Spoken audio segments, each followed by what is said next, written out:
Assalamu alaikum, people. It is Mubaraka, and we are here today to talk about fitness and fasting. It is the third installment of our 3 day or 3 Tuesdays talking about Ramadan, food, faith, and fitness. So today we are going to do a deep dive into when you should be exercising, if you should be exercising, how you should be exercising. Like all of those things is going to really make a difference this Ramadan for you.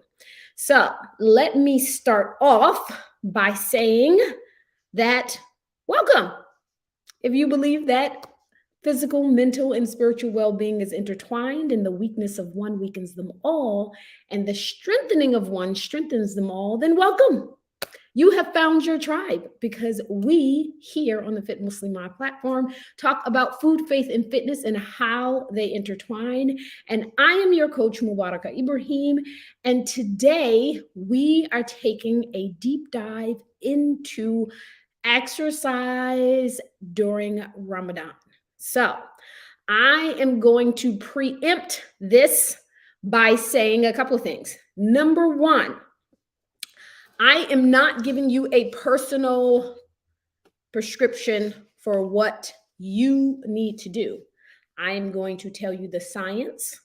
I'm going to tell you the if you, then you scenarios. But if you are interested in a personalized plan, then you can DM me, because that's called coaching. But in the meantime, you get a whole hour we'll be together of us as a group talking about how fasting affects our health and fitness during Ramadan.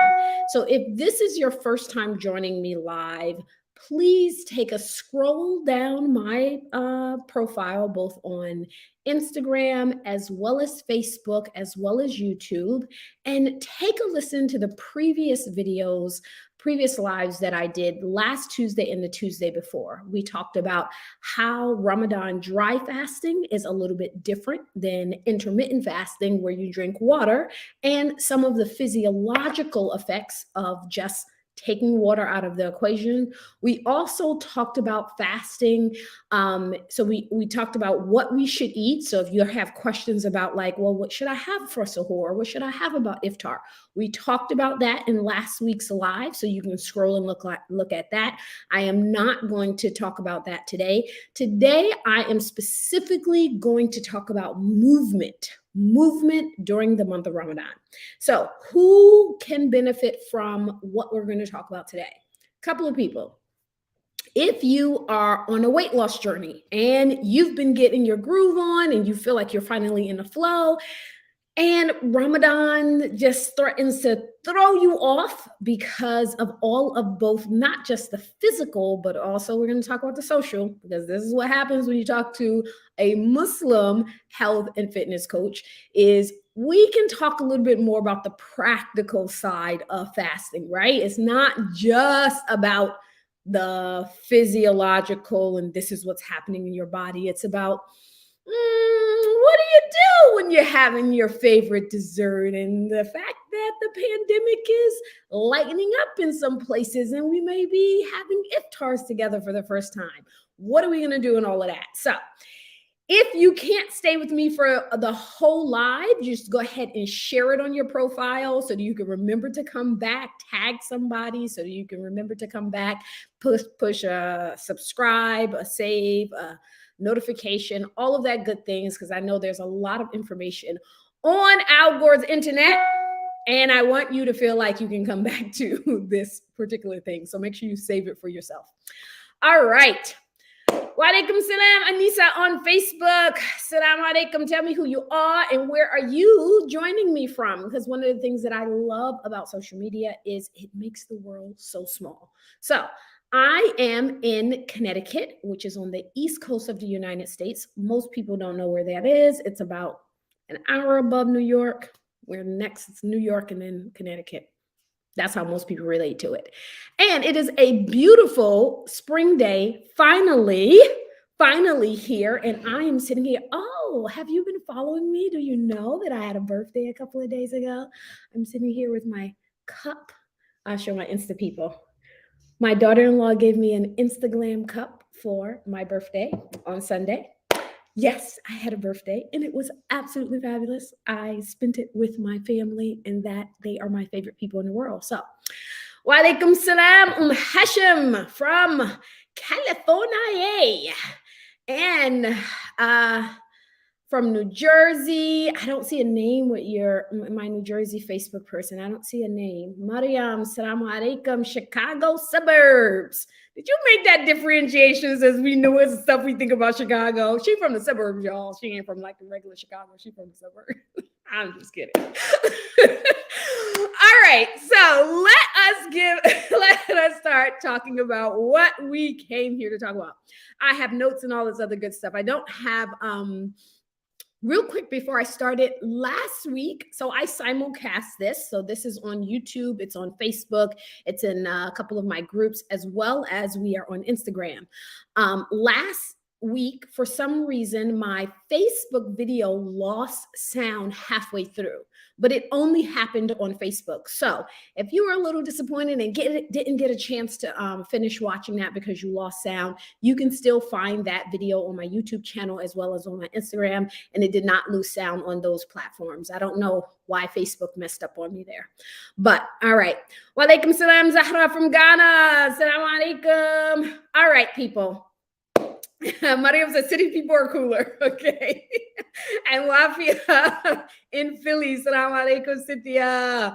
All right. Exercise in Ramadan. This is what we're talking about today. So who are we talking to today? And should you be one of the people that's sticking around for this whole hour, if you are looking to lose weight and you have already started your weight loss journey and you are wondering how you continue to make gains in that journey during the month of Ramadan.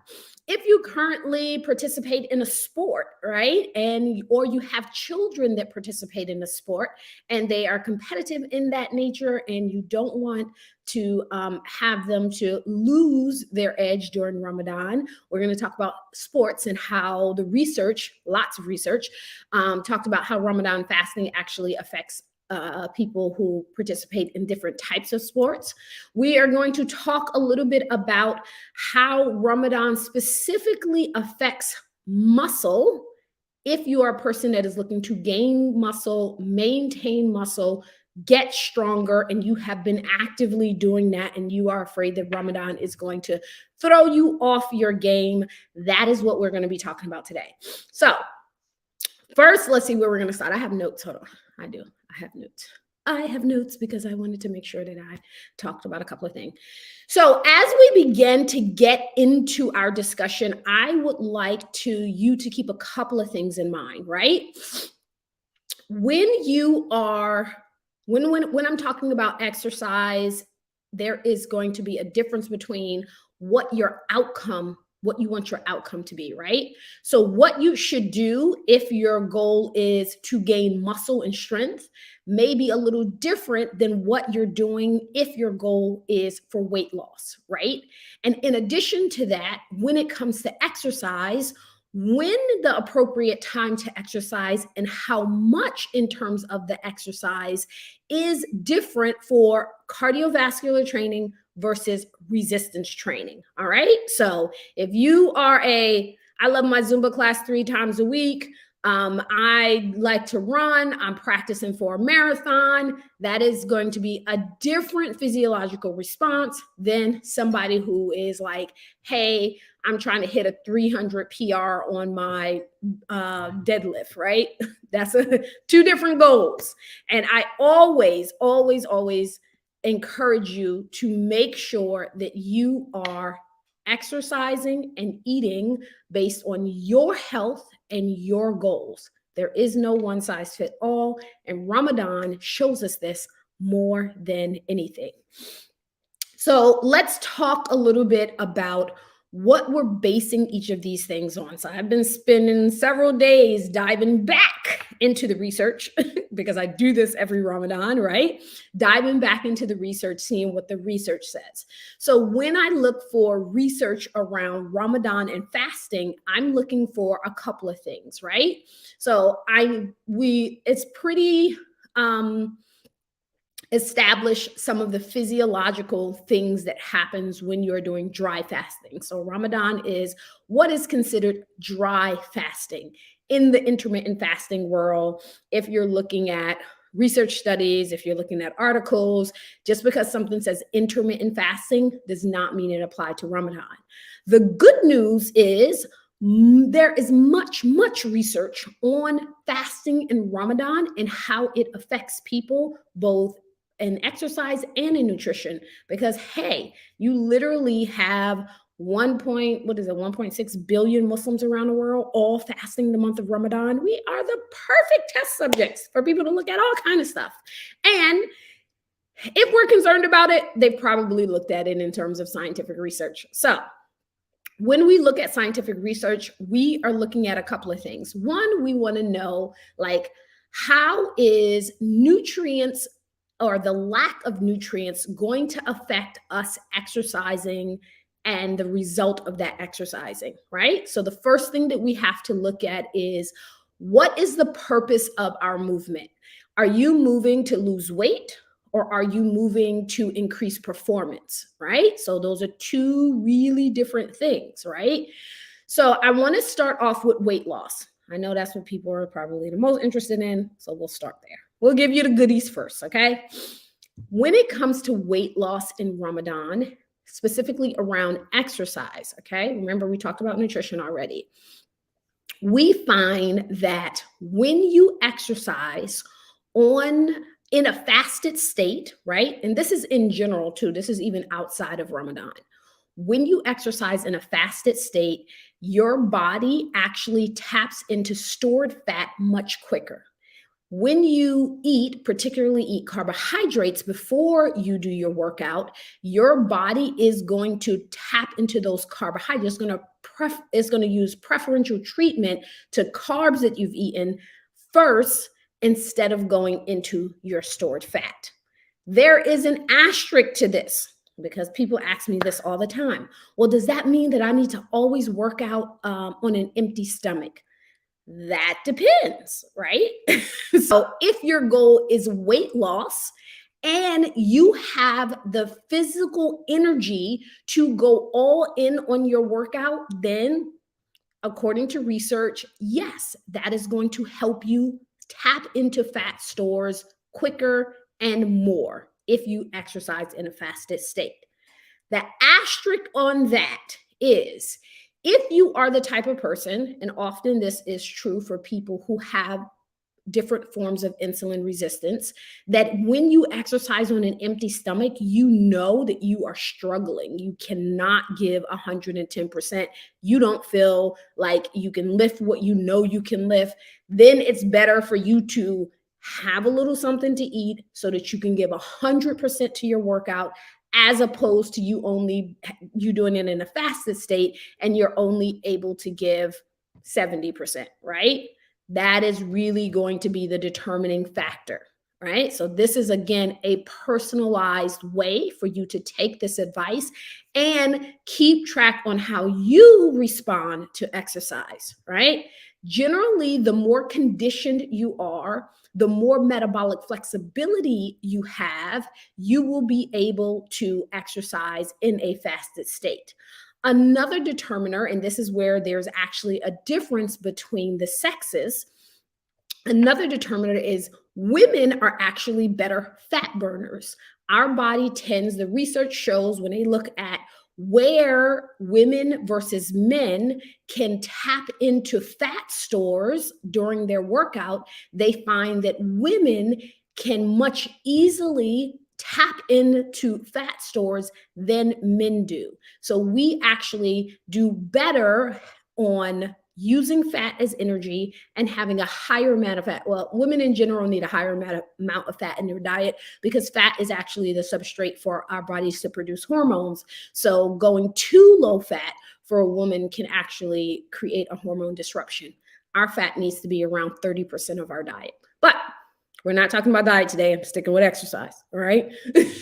So when you are exercising, so, and that's what the scientific research tells us when we talk about exercise and how energy is actually produced, women versus men. When you are doing your workouts and your goal is weight loss, right? You have two things. Number one, you want to burn as many calories as you can, right? You want to burn, and you want those calories to come from stored fat. That is the first thing, that it should be the goal of your workout. The second thing, which should also be a goal in your workout, is you need to build lean muscle, right? Because if you want to work out and lose weight and keep that weight off, you need to increase your metabolic rate. For every pound of muscle that you gain, you will increase your resting metabolism by about 50 calories a day, because it takes your body more energy to maintain muscle than it does for it to maintain fat. So having muscle and increasing in the amount of muscle that you have is not only going to help you lose weight, but it's going to help you keep the weight off. So if we keep these two things in mind when we talk about exercise, now let's see what happens when we are fasting Ramadan in terms of exercise. So we actually have quite a few things to consider, right? And much of the research, even when they talk about, I've found often that the researchers, when writing the summary to their research, they recognize that this may be the result of the research, but what we also have found is that we didn't take an account for the disruption in sleep pattern. We didn't take an account for how much people were eating afterwards, right? So we have to consider all of these nuances when we think about weight loss in Ramadan. So in general, there's kind of like a joke. I remember my my non-Muslim friends used to say to me, "Oh, it's so cool. Y'all have like a religious diet plan, right? Ramadan, you lose weight." Well, do we really lose weight in Ramadan? The survey says that yes, most Muslims do lose weight during Ramadan. Not all, most, right? We're talking 70% of the people lose 70 something. I think the research, one research that I read said it was like 74% or something like that. Do lose weight in Ramadan. However, just about more than 90% of them gain it back within 2 months after Ramadan. So is it really weight loss? Tomato, the scale changes, but did you really lose weight? Well, let's talk about how we lose the weight and we keep it off. I call it double dipping. We want to double dip in Ramadan, right? We have all of these spiritual benefits. It's designed to give us physical benefits. So why not take advantage of the physical benefits? A couple of things that happens when you exercise specifically for weight loss, right? So I am thinking, when I think of people exercising for weight loss, the first thing I'm thinking about is cardiovascular exercise, right? So cardiovascular exercise is doing an exercise that raises your heart rate, and its primary goal is for you to increase cardiovascular endurance. This is very different than weight training. Weight training literally goal is to break down muscle fibers to rebuild them, right? So when we think of cardiovascular exercise, what is the best time to do it and why? All right. So I'm going to go through I have 6 times here, right? We are going to go through the pros and cons of each time a day. We're going to start from the beginning of the day, and we're going to bring it down, down, down, all the way to the end of the day. Okay. So before suhoor, so here in Connecticut, I believe Fajr came in today at 5:50 a.m. So in a month, it's going to come in at about 5:20. right? Well, actually, it's less than a month. Ooh, it's like 3 weeks to Ramadan.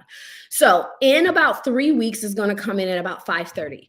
So my suhoor will probably be around 5 a.m., right? I'll get up and I probably, oh gosh, I'm going to have to get up probably at 4:45 so that I can eat at 5 and actually be able to sit down and relax and eat. All right. So let's say my before suhoor workout time, if I decided to do a workout before suhoor, is going to be 4:30, right? I'm going to be honest with you. This is just me personally. I have no intentions of getting up at 4:30 a.m. and doing a workout. If you can do that, I give you 2 thumbs up. I don't need to do that. I have no small kids at home. I'm able to adjust I work for myself. I'm able to adjust my schedule throughout the day. But let's speak hypothetically, if we will. So 4:30 a.m. workout. What are the pros of 4:30 a.m. workout? The pros of 4:30 a.m. workout is you are exercising in a fasted state, right? So remember we spoke earlier and we said that when you exercise in a fasted state, then that is, and when I say fasted state, let me clarify that. Fasted state in terms of this, and when we talk about exercise, is you have not had any food in the previous 4 hours. So that's what we mean for our purposes of fasted state. I don't mean like you have to do a whole 16 hours before you fast. I mean, the longer the better, but let's say minimum of 4 hours, right? Why 4 hours?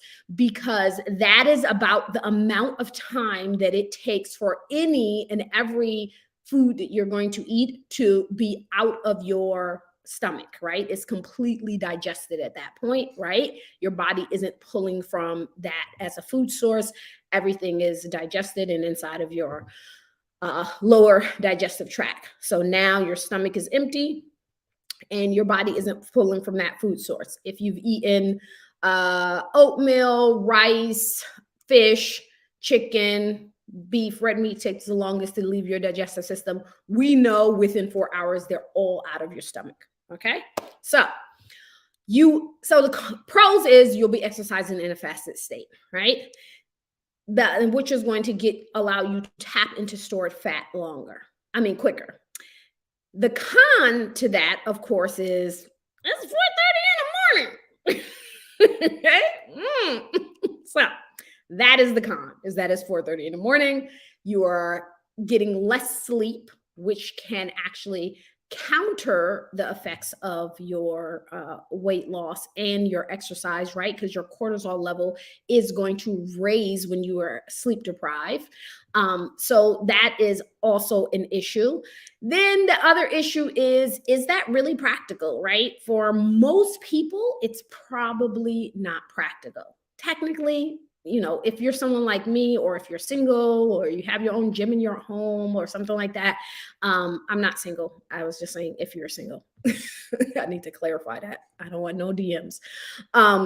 So all of those things are going to actually affect whether or not that is a practical option for you. Second option, and I think I get this question the most. So before suhoor. Second option is after suhoor. So we're talking, you eat suhoor at 5:30, right? Did we say 5:30? Yeah. Eat suhoor at 5:30. You pray in Fajr, and then you decide after Fajr is going to be the perfect time for you to actually do your workout, right? So you eat suhoor at 5. Fajr for me comes in, it's going to be coming in at about 5:30. Say if I decided that I wanted to work out at 6:30, right? Time for me to make Fajr, read Quran, do my ibadah stuff, and 6:30, 7 o'clock, I'm going to work out. Now, if I ate suhoor, I just ate suhoor about 2 hours prior to that, right? Now, the pros of this is you might be more awake, right? So that's going to be helpful, and you've gotten a little bit more sleep because you didn't have to wake up extra early to work out. The other pro of this is you may have more energy. You just ate. You're going to have some energy. You just ate. You were just able to drink water. So you're going to have some energy. So the cons to this is when you exercise after you've eaten food and the food is not completely digested, then your body blood supply is actually pulled between two sources. It is pulled to your digestive system, and then it's also pulled to your muscles. Because when we eat, our body said, okay, it's time for us to get to work. It's time to digest this food. Let's send additional blood flow. So we're going to pull a little bit from here and there around the body, and we're going to send additional blood flow to the digestive system so that it can do its thing, so it can digest the food that we've just eaten. Well, when you exercise, your body also does the same thing. I need to really move these hamstrings, these quadriceps, these biceps. And in order to do that, I need additional blood flow. So it's actually pulling from blood flow from other parts of your body, including your digestive tract, in order for it to push it to your muscles so that your muscles can move with efficiency, right? Well, if your body is trying to digest food and it's trying to work out, you're not going to do either one of them very effectively. So it is going to decrease the effectiveness of your workout. That doesn't mean you should never ever work out after Fajr. Again, I'm giving you the pros and cons of each, and you have to weigh your risk, benefits, and practicality. It's actually kind of like it's not quite a scale, it's more like a triangle. Risk, benefits, and practicality. So I say that because, for example, if you have a lifestyle where it's absolutely impossible for you to do anything except for after Fajr, it is better for you to get up and go for a walk than not to do anything, right? You could decrease the intensity of your workout in order for you to actually get that movement in. So really, really important. So that is the pros and cons of exercising after suhoor.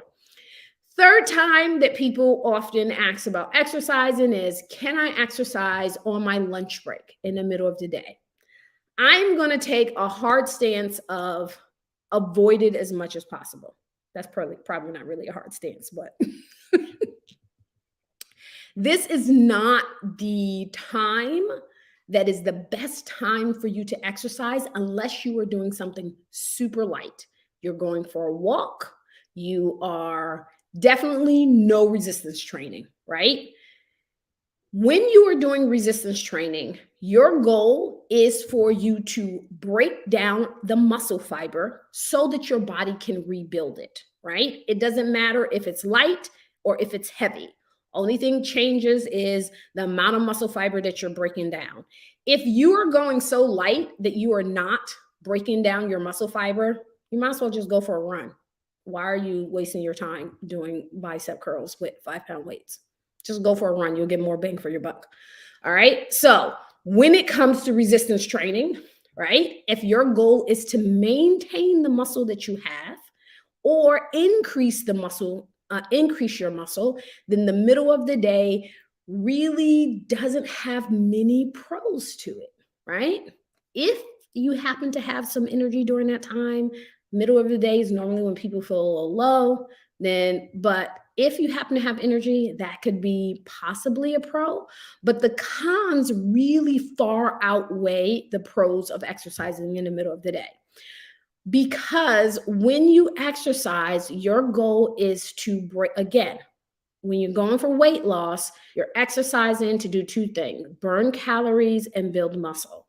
If you are building muscle or doing any resistance training exercise, you are now breaking up muscle fibers that's looking for nutrients, and there is an optimal nutrient window, nutrient timing, right? Meaning that when you take in certain nutrients, your body can use them much more efficiently. So there's one research study that showed that when people took in their protein within a 60-minute window of their workout, their body was able to use 90% of that protein to actually rebuild their muscle fibers. When they took in protein 6 hours after they actually worked out, the body actually only used 10% of the protein.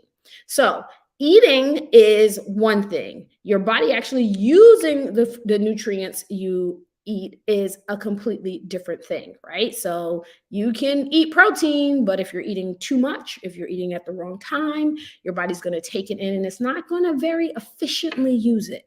So I am not a fan of the midday workouts. Next one is exercising before iftar, right? So here in Connecticut, where I live, iftar, let me see. I think iftar is going to be round about 7 o'clock, I believe. So if I did a workout at say 6 and I ended it at 6:45 or 7 o'clock, that means the pros is I'm working out on an empty stomach in a fasted state. And in fact, my fasted state is even more exacerbated because it was dry fasting. Because remember, in the previous weeks, we talked about dry fasting being the equivalent of 3 days of wet fasting. So it's like 3 times the amount of metabolic um, changes and cellular shifts than when you are actually drinking water. So you are in a deep metabolic state of fasting. And so you are going to tap into more stored fat. All right. If you are able to eat immediately after your workout, then you are now replenishing all of those nutrients that your body has used and is looking for. Right. So ideally, this would be all of the pros. The cons is sometimes people just don't have the energy to do a workout right before Ramadan. If you are a mom and you have kids or you have responsibilities as far as making iftar, it's going to take a little extra effort and planning for you to actually get that workout in, right? But it's not impossible. It is not impossible. You can be like, hey, I'm going to do a workout from 5:40. I'm going to cook at 4, do a workout from 5:45 to 6:30, and then is the food is already ready and it's warm and it's warming and everything while my workout is being done so that I can put it on the table by 7. Be creative, right? Don't compromise your goals because you feel like you have to sacrifice yourself for everything that your family needs from you. You can do both of them. You really can. Just be creative in your thinking and how that works and in your meal planning. So that is the practicality. So the cons of exercising before iftar is that you may not be able to, you may not have the time, and you may not have the energy, but that can change day by day. So go for, again, look at that triangle. What does your body need? What are your goals? What's the practicality of it as well?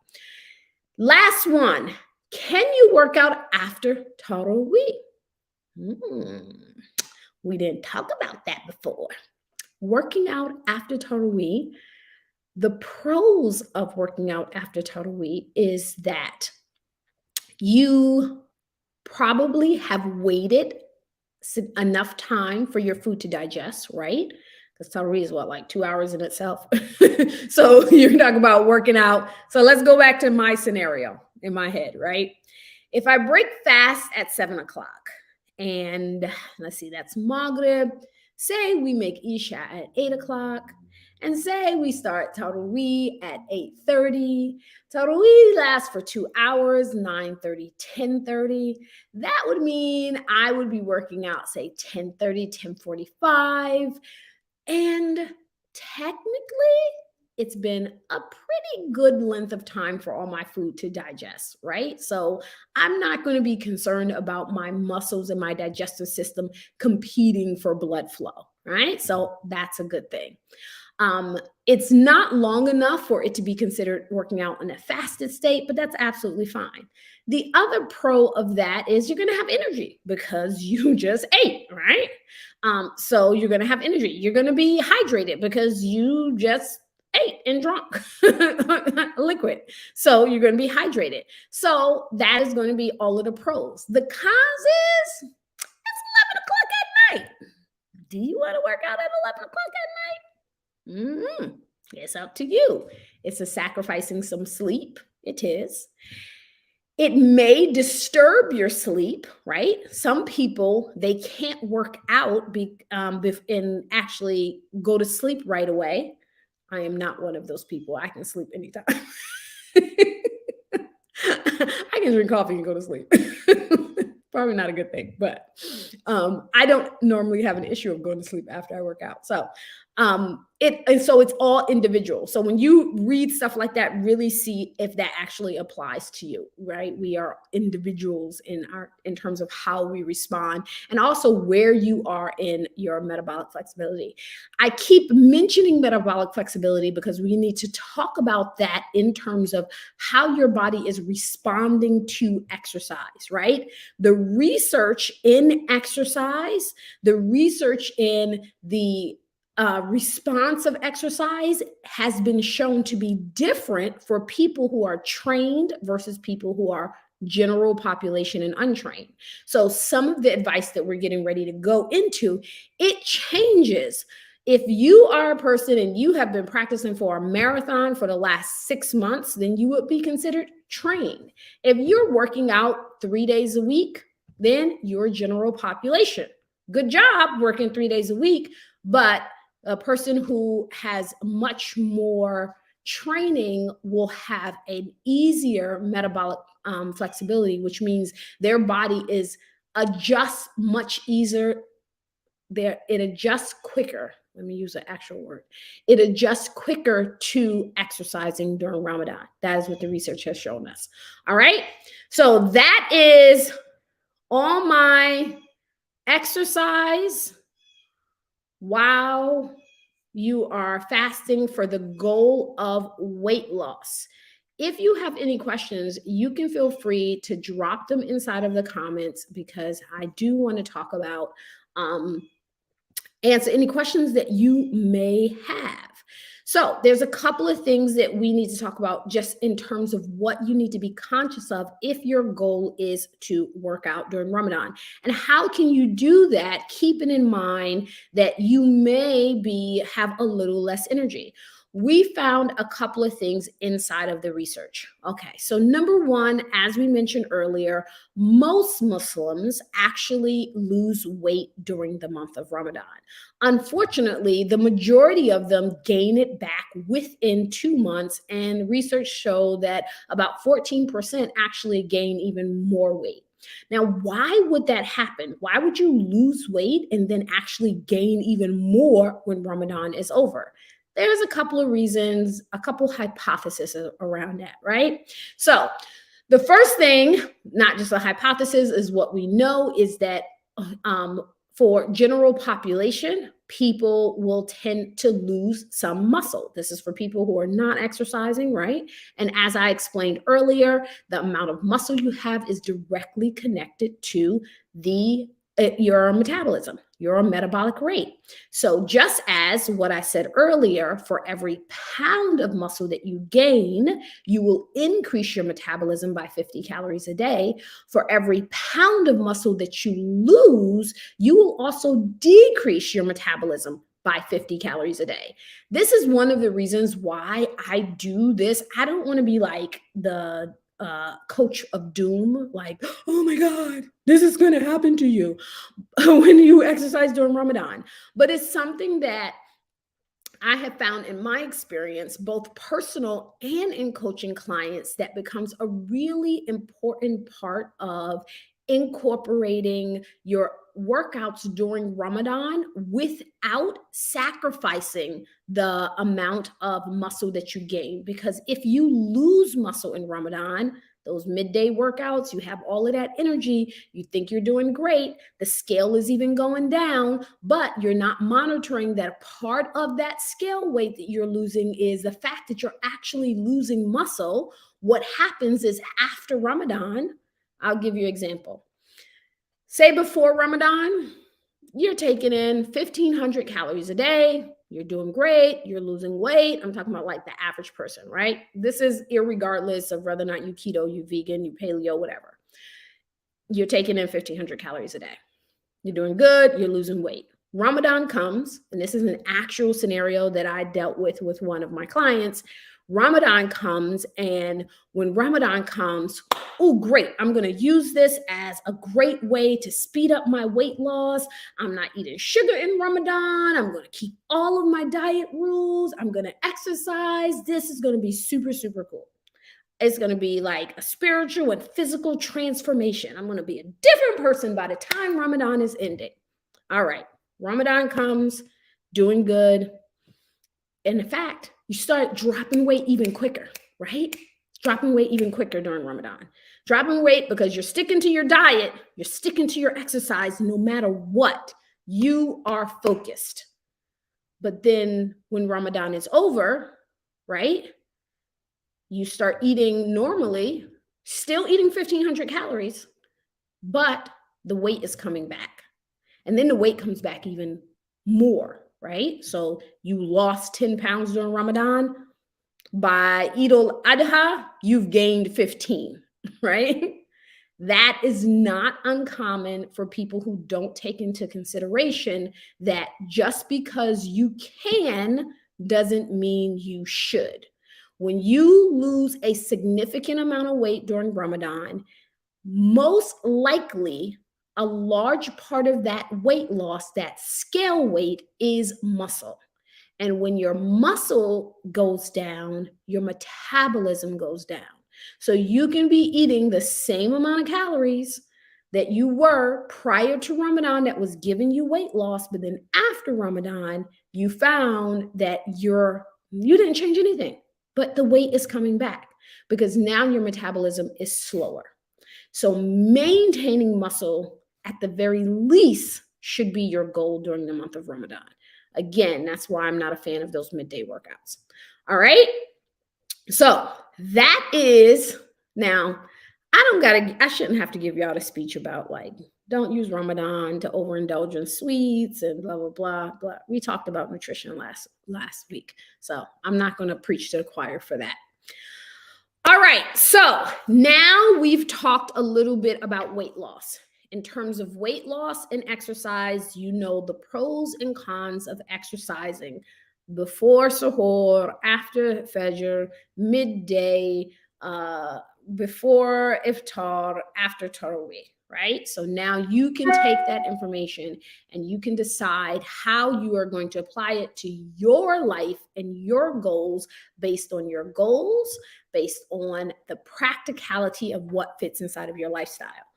What I would highly, highly encourage you to do is do not say, I'm just stopping everything in Ramadan and I'll start over when Ramadan is done.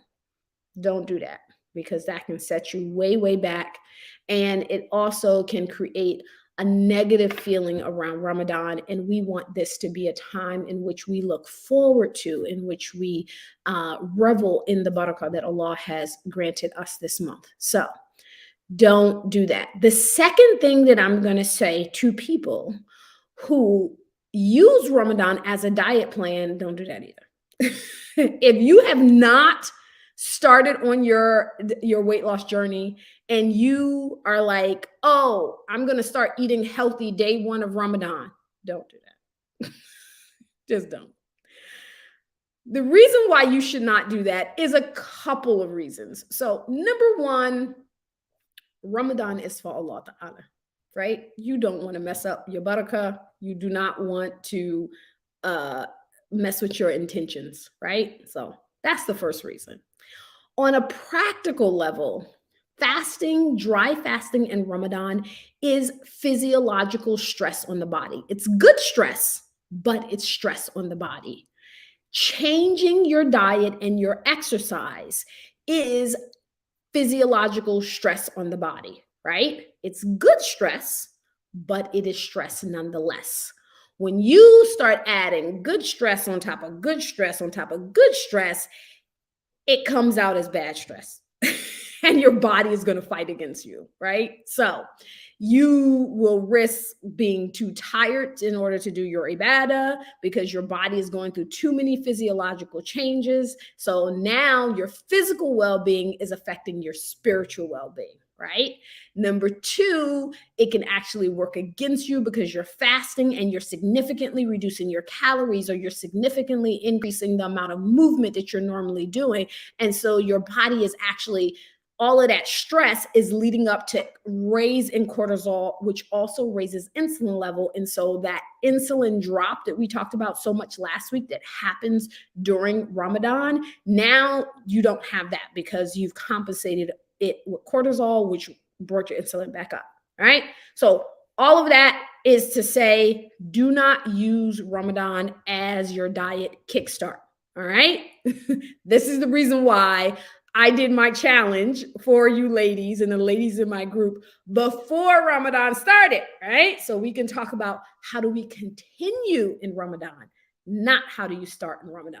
So I will give some advice that may be counterintuitive to the fact that I am a health coach. Is if you have not started your health and fitness journey, then don't use Ramadan as the start of your health and fitness journey. Start making small changes during Ramadan, maybe just paying attention to decreasing the amount of sugar that you're eating, maybe going for a walk after Maghrib if you can, but don't use it as a kickstart to your weight loss. All right? So now let's change gears. We are going to talk to the more advanced exercisers right now. So you want to pay attention. Oh, we are 40 minutes already. All right. So you want to pay attention to this next part if you have a kid that plays sport. If you play a sport, if you are lifting heavy and your goal is to be stronger, let's talk a little bit about how we need to modify those things during the month of Ramadan, as well as we're going to talk a little bit about eating, because that's going to be really, really important, right? And it's something that even I'm learning as I begin to change the modality of exercise that I'm doing, right? If you've been paying attention to my stories over the last 2 weeks, you will know that I've been powerlifting now, which has been a really interesting and eye-opening journey. And we are hoping, and so this research for our talk was probably more for me than you, because I'm like, how do we keep doing this during Ramadan? Because Ramadan is Ramadan. So, okay, if you have a kid that plays a sport, or you personally play a sport, so here's some of the things that you need to know. Number one of the interesting things that the research is pointing out over several research studies is that people who are trained, particularly athletes, people who do an extensive amount of endurance training, they actually have more metabolic flexibility during the month of Ramadan, which means it takes a shorter time for their body to adjust to actually fasting. All right, so that's important. Another research study, which is really important to mention, is that they actually looked at soccer players and hydration during the month of Ramadan and found that most of them, even though they kept up their normal training, did not become dehydrated during the month of Ramadan because they were able to drink during their non-fasting hours. So as a parent, and my kids are older now, but when they were younger, they used to play lacrosse, they used to play football, they used to run track. And my son, when he was 13, he would go and practice with everybody for like 2 hours in the football field, stop, eat a peanut butter and jelly sandwich, drink some milk, drink some water, and then get back out there. Kids are incredibly resilient. Even us as his parents and his coaches were like, this kid is amazing. So if you're Muslim and you want it, you're going to get it no matter what, right? So just know that. So when you, his team went to state championship that year, by the way. So if you have kids that you're concerned about, know that kids are extremely resilient. So I'm talking about kids in puberty, fasting age, who are still playing sports, who are still going to school, all that thing. They are extremely, extremely resilient. Just make sure during the non-fasting hours that they are getting in the nutrients that they need, right? Our body doesn't work on an hour by hour basis. It works on a cumulative basis, right? So another thing that they found out in research is that when it comes to performance during sports, so when I say performance, I mean how fast you can actually run, how much force you can exert when you're throwing a football, when you're doing your hit training, right? For us ladies who may not necessarily play a sport, but we're into CrossFit or high intensity interval training, we need force, we need intensity when we're doing those things. Now, unfortunately, the research showed that you do lose some of that power when during the month of Ramadan, right? But the interesting things, and this is where the pack actually separated, is that they found that by the second week of Ramadan, people in the what they call the trained, right? People who were actually like marathon runners, they found that they actually recovered and was able to get back to their baseline within the first 2 weeks of Ramadan. So the last 2 weeks was back to normal, which was not the case for untrained people, right? So if you, again, you just decided that you're going to use Ramadan to start your workouts, if you are not normally exercising and you're exercising a few days a week, you may struggle a little. That's absolutely fine. You should still do something, maybe just lower the intensity, right? So that is one of the differences between trained and untrained athletes. When it came to reaction time, right? They actually did a research study of jujitsu competitors, jujitsu fighters during the month of Ramadan. I'm telling you, like, if you want to know how Ramadan affects you on a physiological basis, there's so much research out there actually done on Muslims. I was actually even surprised how much I found.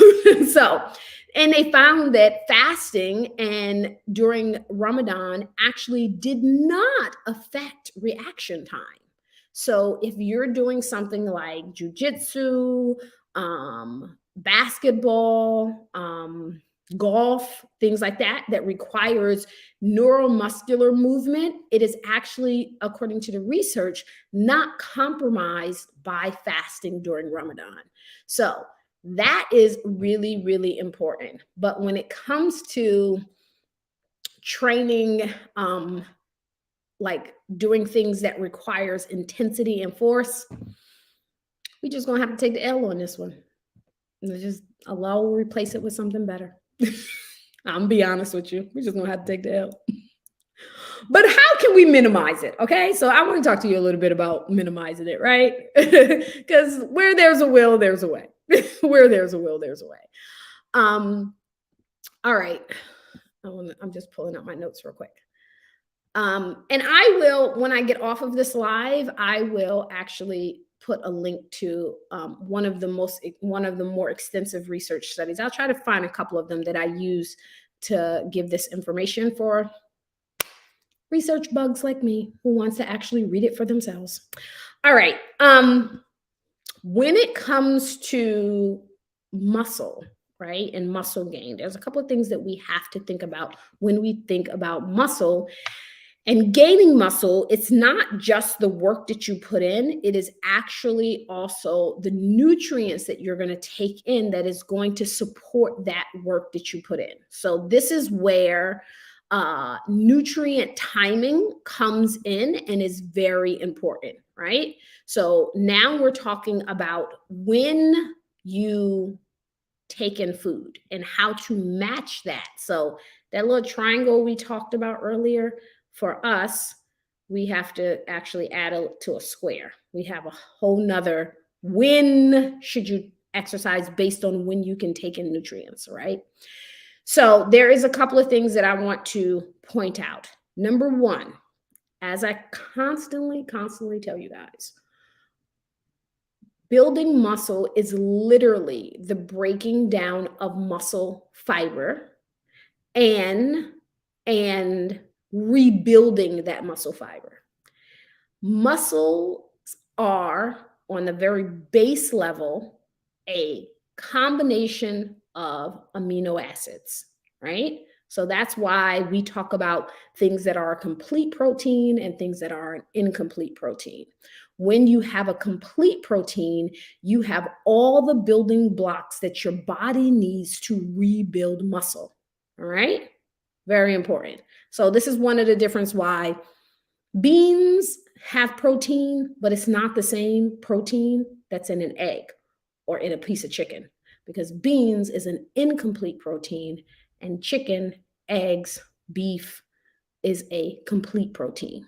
That's the difference between having some of the amino acids that you need to rebuild versus all of the amino acids you need to rebuild. I don't want to get into a nutrition discussion, but just to give you a base of where we're coming from. When you are building muscle, the goal is to break that muscle down, right? That soreness is actually a good thing, right? That means that lactic acid has built up because those muscle fibers are really breaking down. And your body is now looking for amino acids to rebuild it. So think of kind of like you have a wall, you want that wall to be stronger. You got to push out some of those blocks, all of the weak ones, right? Now you have a wall with holes in it. That was your workout. And now you are pushing in stronger building blocks into that, which is going to make the wall bigger and stronger. That's your muscles. All right. Now, if you're into building muscle, you know that taking in protein is really important in terms of you taking in the proper nutrients to build your muscle, right? Protein is absolutely essential. Our muscles cannot build off of carbohydrates. They cannot build off of fat. They must have amino acids. So that is really important. But there's also a way to do it very efficiently, right? So there's a couple of things when we look at research about when we should take in nutrients. There is pre-workout protocols, which, let's say for our purposes during Ramadan, probably not going to be very applicable. Then there is post-workout, right? We should really focus on that during Ramadan. Can we take in the nutrients we need to rebuild those muscles? When you're taking in protein after your workout, you're literally building those muscles super strong. Again, another reason why, if your goal is to build muscle, that midday workout is not going to do that, right? And then some people will say, well, what about if you have the protein before and you do an after Fajr workout? Well, it will serve as post-workout protein, but it's not going to serve you in the same way as, a pre-workout protein as a post-workout protein. In terms of the importance of them, the post-workout protein, so pre-workout is important. There is even intra-workout nutrients, but post-workout is, I would say, the most important. So for the purposes of muscle building, I am going to go on a ledge and say the best time for you to work out is going to be that before iftar workout or that after Tarawih workout. If your goal is to build muscle. Why? Because you're able to get those nutrients in. Now, here is a dilemma that us muscle builders may have, right? A dilemma that we may have is that you really need a certain amount of protein to maintain and build muscle. And we have a very limited window, right? I actually got a message from somebody who said, well, my macronutrient breakdown from whatever calculation she was using is 170 grams of protein a day. Should I have half of it at iftar and half of it at Fajr? It really doesn't work that way. You can't just stuff all of the protein in. Why? Because our body not only have nutrient timing, but we also have a max in which we can absorb at one time, right? So all of the research lends to anywhere between 25 and 35 grams of protein at a time, right? So if you're sitting down and you're eating a meal with 100 grams of protein, your body is just going to take the rest of that protein and it is going to turn it into nitrates. It's going to put it in your urine and you're going to pee it out, right? It's going to actually cause your body to actually be more dehydrated, which, by the way, this is a complete side note. You know how there's like this internet thing that says, oh, everybody should drink a gallon of water a day? Nah, not really. All right. Why? Where did that come from? The reason why people got into this idea of drinking a gallon of water a day actually came from the bodybuilding community. Because when you take in excess protein, your body actually becomes dehydrated in trying to dispel and break down that excess protein. And so you have to bring in more water. So bodybuilders drink a gallon of water a day at least, right? In order to compensate for all of the excess protein that they're taking in. Our normal person that's exercising to lose weight do not need a gallon of water. You just don't. I mean, let's see, half your body weight in ounces of water a day. If you weigh, what's that? 260 pounds, then yes, you should be drinking a gallon of water a day. If you don't weigh 260 pounds, you do not need to be drinking a gallon of water a day. It is not a mark of fitness, all right? Or healthy eating and drinking. Just want to put that out there. Half your body weight in ounces of water a day. Just remember that. When it comes to building muscle, you want to make sure that you're able to take in protein within 90 minutes, right? That 90-minute window of your workout, and then take in more protein at least about 2 to 4 hours later. It's going to be quite challenging for us to get all of that protein in, but that doesn't mean we're not going to try. We're going to try, because now we also are going to run into the dilemma of eating late into the night, and your digestive system actually naturally slows down in the evening time.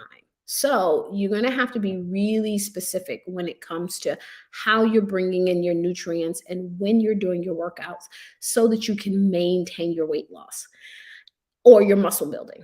The very last thing that I'm going to mention is a couple of things. No, one thing, maybe not, maybe two. Okay.